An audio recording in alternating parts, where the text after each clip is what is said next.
What if I told you that in the next few minutes, you'll know exactly how to create your own OpenAI ChatGPT 5.5 API key, and avoid the mistakes that stop most beginners before they even get started?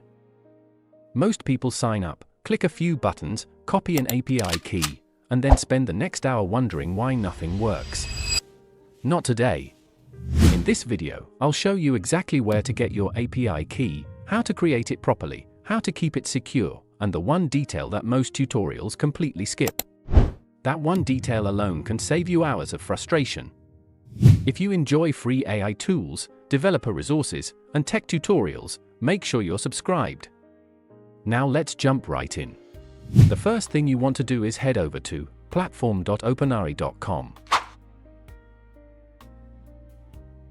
Once you're there, sign in using your Google Gmail, Apple, Microsoft, and even your phone number. If you already use ChatGPT, you can use the same account credentials. After signing in, you'll land inside the OpenAI platform dashboard.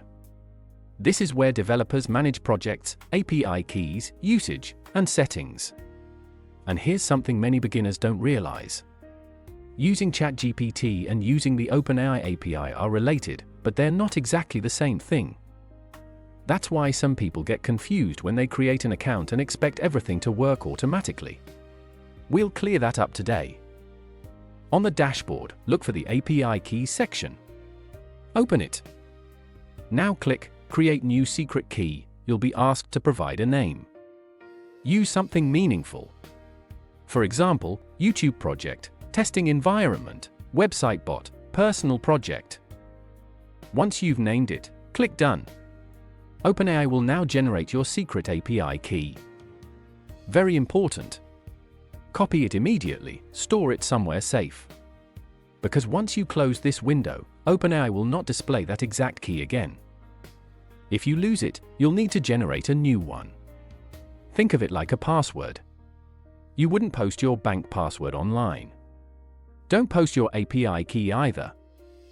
Quick question. How many people do you think accidentally expose their API keys online every year? A lot more than you'd expect.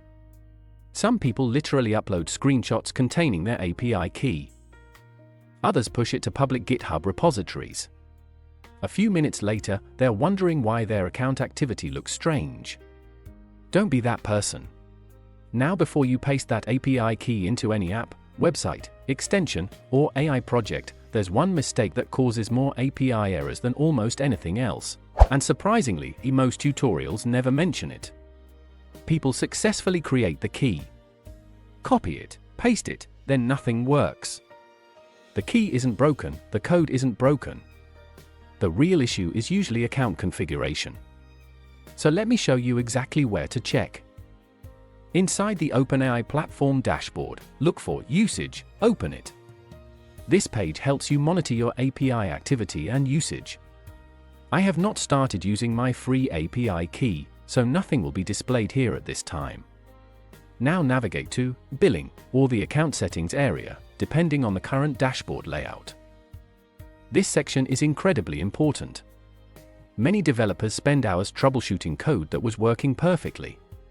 The problem wasn't the code. The problem was account setup.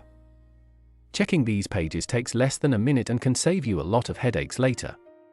If something doesn't work, this should be one of the first places you investigate. Here's a tip many beginners overlook. Create different API keys for different projects. For example, one key for testing, one key for a website, one key for automation, and therefore one key for experiments. Why? Because if one key ever becomes compromised, you only need to disable that specific key. Everything else continues running normally. Small habit. Huge advantage. At this point, you know how to create an OpenAI API key. Store it safely. Protect it properly. Check important account settings. Avoid common beginner mistakes. And most importantly, you now know the detail that many tutorials leave out. Taking a moment to review your account configuration before troubleshooting can save you hours later.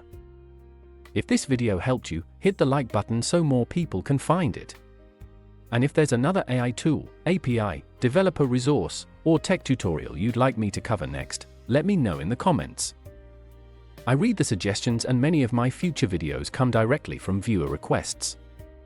Thanks for watching, and I'll see you in the next one.